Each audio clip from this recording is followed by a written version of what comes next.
Hello everyone, I hope you all are fine. आज हम twelfth economics के अंदर जो हमने लास्ट वीडियो के अंदर हमारा estimation of balance related to current account balance of payment study किया था। हमने उसके अंदर फॉर्मूलाज देखे थे कि हम कैसे कैसे जब हम बैलेंस को कैलकुलेट करते हैं करंट अकाउंटिंग से रिलेटेड, तो करंट अकाउंट से रिलेटेड सो हम कौन कौन से आइटम्स को कंसीडर करते हैं और कैसे कैसे हम उसे कैलकुलेट करते हैं। ये सारी चीज़ें हमने अपनी लास्ट वीडियो के अंदर स्टडी किया था। हमने देखा था कि जब हम बैलेंस को एस्टिमेट करते हैं, कौन सा बैलेंस, करंट अकाउंट से रिलेटेड, सो उसके लिए हम कुछ फॉर्मूले यूज़ करते हैं, जिसके अंदर सबसे पहला हम निकालते हैं ट्रेड बैलेंस। क्या निकालते हैं? Trade balance. सेकंड हम निकालते हैं उसके अंदर goods and services balance. Goods and services balance. Third हम निकालते हैं उसके अंदर इनविजिबल बैलेंस। Invisible balance. और लास्ट में हमारा निकलता है फिर current account balance. Current account balance. So ऐसे हम जो बैलेंस है उसको कैलकुलेट करते हैं। यहाँ पर हमारे पास कुछ आइटम्स दिए हुए हैं जो कि यूएस मिलियन डॉलर में है। ठीक है, देखिए एक्सपोर्ट हम इसे अपने उसमें कर लेते हैं। ठीक है, एक्सपोर्ट जो है वो कितना, 3,08,970। हम इजी बना लेते हैं इसको अपनी लैंग्वेज में। इम्पोर्ट्स 4,69,006। इनविजिबल्स ये हमारे पास नेट इनविजिबल्स है 1,11,319, जो कि नॉन फैक्टर सर्विसेज हमारे पास है 77,562। इनकम हमारे पास माइनस में है, दैट इज़ 28,681। ट्रांसफर्स है हमारे पास 62,438। ये हमारे पास डाटा दिया हुआ है। अब हमें करंट अकाउंट जो है बैलेंस निकालना है। ठीक है, करंट अकाउंट बैलेंस को हमें कैलकुलेट करना है, जिसके लिए हमें सबसे पहले ट्रेड बैलेंस को कैलकुलेट करना होगा। ठीक है, ट्रेड बैलेंस को हम क्या करेंगे, कैलकुलेट करेंगे। सो देखिए, trade balance is equal to, trade balance हम कैसे निकालते थे, export minus import of goods. ठीक है, ट्रेड बैलेंस के अंदर हम यहाँ पर मर्केंटाइज जो है, एक्सपोर्ट एंड इम्पोर्ट जो गुड्स का, उसको हम लेकर चलते थे। अब यहाँ पर एक्सपोर्ट कितना है, एक्सपोर्ट को हम एक्स से रिप्रेजेंट करते हैं और इम्पोर्ट को हम एम से करते हैं। सो एक्सपोर्ट देखिए हमारे पास कितना है, ₹3,08,970 माइनस इम्पोर्ट कितने हैं हमारे पास, ₹4,69,006। ठीक है, सो ट्रेड बैलेंस जो है वो हमारा आ जाएगा 1,60,036। 1,60,036। लेकिन ये माइनस में आया है क्योंकि यहाँ पर एक्सपोर्ट ज़्यादा है और इम्पोर्ट जो है, सॉरी, एक्सपोर्ट कम है और इम्पोर्ट ज़्यादा है। मैंने लास्ट वीडियो में आपको बताया था कि जब हमारे एक्सपोर्ट कम होते हैं और इम्पोर्ट ज़्यादा होते हैं तो हमारे लिए क्या होता है, डेफिशिएट। ठीक है, क्या है ये, घाटा है ट्रेड के अंदर, क्योंकि हमने क्या किया, मंगवाया तो बाहर से ज़्यादा दूसरी कंट्री से, लेकिन दूसरी कंट्रियों में बेचा कम। ठीक है, दूसरी कंट्रीज में बेचा कम।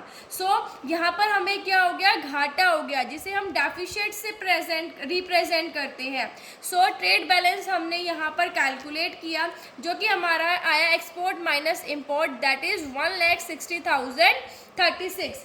अब ये निकल गया। अब हम सेकेंड निकालेंगे हमारा goods and services balance. Goods and services balance. अब गुड्स एंड सर्विसेज बैलेंस को निकालने का क्या फॉर्मूला होता है, ट्रेड बैलेंस प्लस में balance on account of non factor services. Balance on account of non factor services. ठीक है, सो अब देखेंगे हम ट्रेड बैलेंस। देखिए हम यहाँ पर ट्रेड बैलेंस कैलकुलेट कर चुके हैं, जो कि हमारा आया था, माइनस में था, जो कि 1,60,036। उसके अंदर हम जो नॉन फैक्टर सर्विसेज का बैलेंस है उसको हम ऐड करेंगे। नॉन फैक्टर सर्विसेज का बैलेंस हमारे पास कितना है, देखिए 77,562।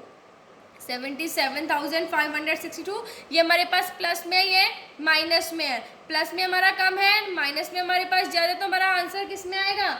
माइनस में ही आ जाएगा हमारे पास। जब हम इसको प्लस माइनस करेंगे तो 82,474, ठीक है। ये हमारे पास गुड्स एंड सर्विसेज का बैलेंस आ जाएगा। ट्रेड बैलेंस हमने कैलकुलेट कर लिया, गुड्स एंड सर्विसेज का बैलेंस आ गया। अब नेक्स्ट है हमारा इनविजिबल बैलेंस।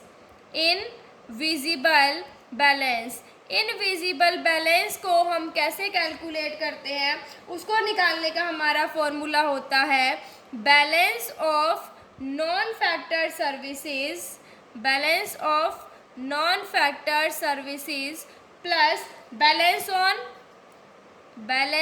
ऑन इनकम, जिसे हम फैक्टर सर्विसेज भी बोलते हैं। Balance of income that is factor services plus में balance on transfers, balance on transfers, ठीक है। सो इनविजिबल बैलेंस किसके इक्वल होता है? Balance of non factor services plus में balance of income that is factor services plus में balance on transfers. Balance of non factor services कितना है? 77,562। Income पर हमारे पास बैलेंस है नेगेटिव में 28,681 और ट्रांसफर पर हमारा बैलेंस है 62,438। सो देखिए हमारे पास नॉन फैक्टर सर्विसेज का जो हमारा बैलेंस है वो है हमारे पास 77,562 plus balance of income factor services में हमारे पास माइनस में है 28,681 प्लस बैलेंस ऑन ट्रांसफ़र है हमारे पास 62,432। सो यहाँ पर ये हमारा किस में आ जाएगा? माइनस में हो जाएगा। 77,562 माइनस 28,681 प्लस 62,438। अब हम इसे जब प्लस माइनस करेंगे तो ये हमारा आ जाएगा 1,11,319, ठीक है। ये हमारा बैलेंस आ जाएगा इनविजिबल बैलेंस। सो हमारा इनविजिबल बैलेंस कितना आया? 1,11,319। अब नेक्स्ट हम निकालेंगे, हमारा लास्ट निकलेगा current account balance.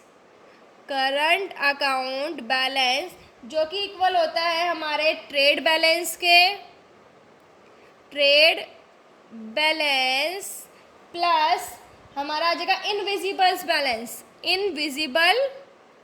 Invisibles balance जो कि हमारे किसके इक्वल होता है? नेट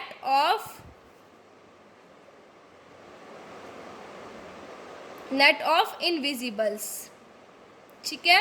देखिए करंट अकाउंट बैलेंस कैसे निकालते हैं? ट्रेड बैलेंस प्लस में इनविजिबल बैलेंस।